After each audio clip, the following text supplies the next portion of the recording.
সকালবেলায় এমন কি হলো যে গোপাল সোনাকে সিংহাসন থেকে সরিয়ে দিতে হলো আমাকে, আর সমস্ত জিনিসপত্র এভাবে বাইরে নিয়ে যেতে হচ্ছে গোপাল সোনার।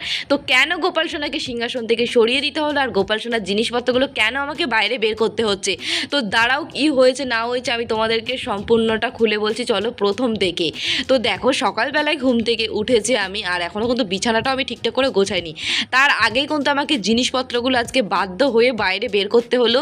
সিংহাসন থেকে সমস্ত কিছু কিন্তু বাইরে বের করে আমি কিন্তু পরিষ্কার করে এই ঘরের ভেতরটাকে ঝাড় দিয়ে নিয়েছি, কারণ প্রচুর ধুলো ধুলো করছে ঘরের সামনেটা।